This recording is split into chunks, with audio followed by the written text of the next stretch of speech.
Hello friends, स्वागत आहे तुमचं पुन्हा एकदा बाजू तो चॅनलमध्ये। कालच्या व्हिडिओमध्ये ना आपण नारायणपूर पाहिलं। नारायणपूरमधलं एकमुखी दत्त मंदिर पाहिलं होतं।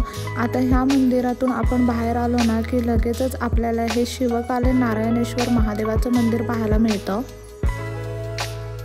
आता तुम्ही जर नारायणपूरला येणार असाल ना तर फक्त दत्ताचं दर्शन घेतल्यानंतर सुद्धा इथे बाजूला खूप सारी मंदिरं आहेत जिथे तुम्ही जाऊन दर्शन घेऊ शकता। त्यातलंच हे पहिलं मंदिर म्हणजे नारायणेश्वर मंदिर हे ना अगदी दत्त मंदिराच्या बाजूलाच आहे। मंदिराच्या प्रवेशद्वारामध्ये तुम्हाला काळ्या दगडामध्ये कोरलेला नंदी पाहायला मिळेल। पूर्ण असं काळ्या संगमरवरी दगडामध्ये कोरलेलं हे मंदिर आहे आणि अतिशय सुंदर असं हे मंदिर आहे।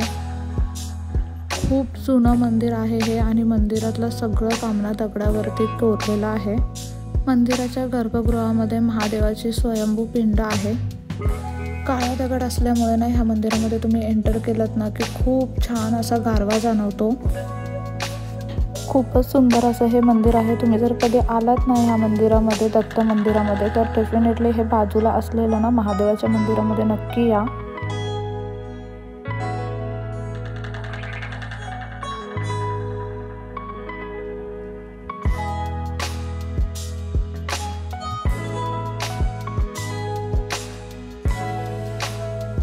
या मंदिराच्या बाहेर पडलं ना की आपल्याला धनकेश्वराचं अगदी छोटंसं मंदिर पाहायला भेटतं। इथे महादेवाची पिंड आहे। दत्त मंदिराच्या आवारातच आजूबाजूच्या परिसरातच बरेच सारे मंदिरं तुम्हाला पाहायला मिळतील।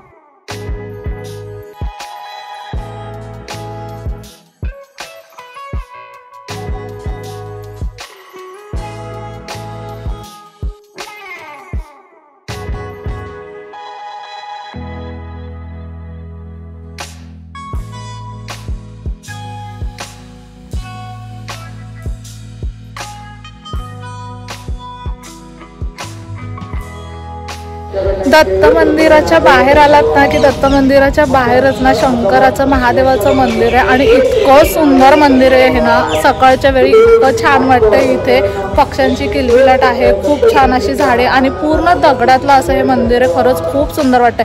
कधी नारायणपूरला आलात ना, दत्ताचं दर्शन घेतलात ना की नंतर या महादेवाच्या मंदिरात नक्की या। खरंच खूप सुंदर असं गावाकडच्या मंदिर, कोकणातल्या मंदिरासारखं मंदिर आहे।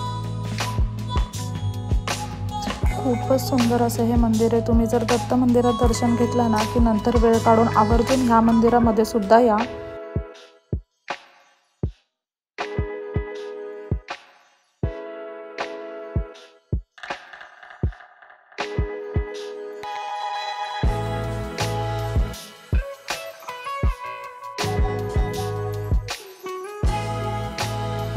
या मंदिराच्या आवारात सुद्धा ना बरीच मंदिरं आहेत। जसे की मगाशी तुम्ही धनकेश्वराचं मंदिर पाहिलं, तसंच इथे हे रामेश्वराचं मंदिर सुद्धा आहे। अगदी छोटी छोटी अशी ही मंदिरं आहेत। दत्त मंदिराच्या परिसरामध्ये अजून एक मंदिर आहे आणि ते म्हणजे महाकालेश्वर मंदिर। अगदी छोटंसं सुबक पण शांत असं मंदिर आहे हे।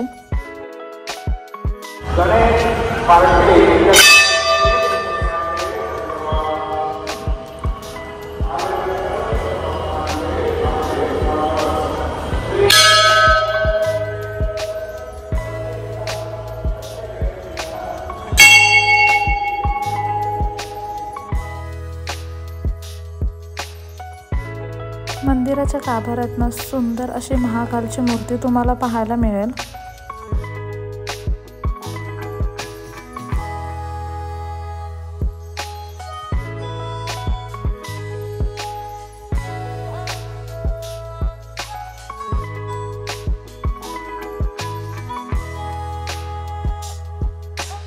या मंदिरात दर्शन घेऊन झाल्यावरती तुम्ही पुढे येता। पुढे अगदी 5 मिनिटाच्या अंतरावरती ना श्रीरामाचं मंदिर आहे।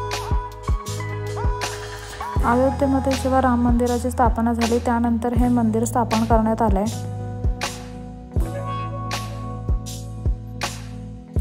खूपच सुबक आणि अतिशय सुंदर असं हे मंदिर आहे। मंदिराच्या आवारात ना त्यांनी छान अशा रंगीबेरंगी कुंड्या लावल्यात आणि मंदिर ना अगदी प्रशस्त आहे।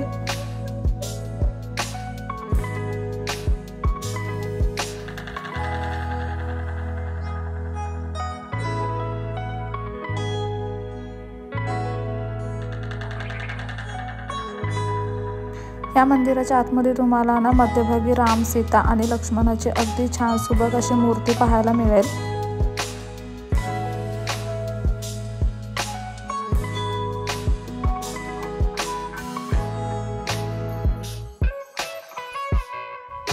तर मुख्य मूर्तीच्या एका बाजूला गणपतीची मूर्ती आहे आणि दुसऱ्या बाजूला विठ्ठल रुक्माईची मूर्ती तुम्हाला पाहायला मिळेल। हे सुद्धा मंदिर ना खरंच खूप जास्त छान आहे, खूप जास्त शांत आहे।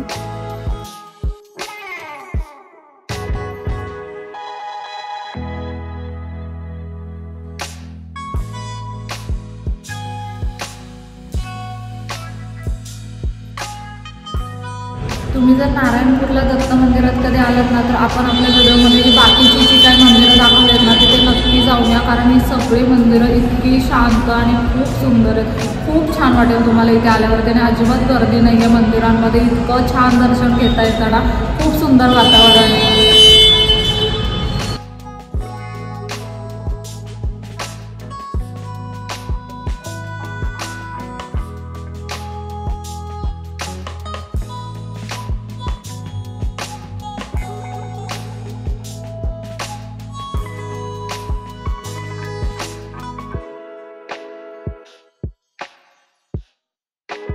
राम मंदिरात दर्शन घेतल्यानंतर ना अगदी त्याच्या बाजूलाच हे हनुमान मंदिर सुद्धा आहे। ह्याचं ना थोडंसं कन्स्ट्रक्शनचं काम सध्या सुरू आहे, पण तरी सुद्धा तुम्ही इथे जाऊन सुद्धा दर्शन घेऊ शकता। तुम्ही जर नारायणपूरला आलात आणि दत्त मंदिरात दर्शन घेतलं ना की दत्त मंदिराच्या आजूबाजूला ही अशी मंदिरं आहेत जी तुम्ही आवर्जून केलीच पाहिजेत, इथे तुम्ही गेलंच पाहिजे, अगदी जवळच्या अंतरावरती आहेत। साधारणतः तासाभरात या सगळ्या मंदिरात तुम्ही आरामात दर्शन घेऊन येऊ शकता। मंदिरामध्ये रांगा वगैरे सुद्धा अजिबात नसतात।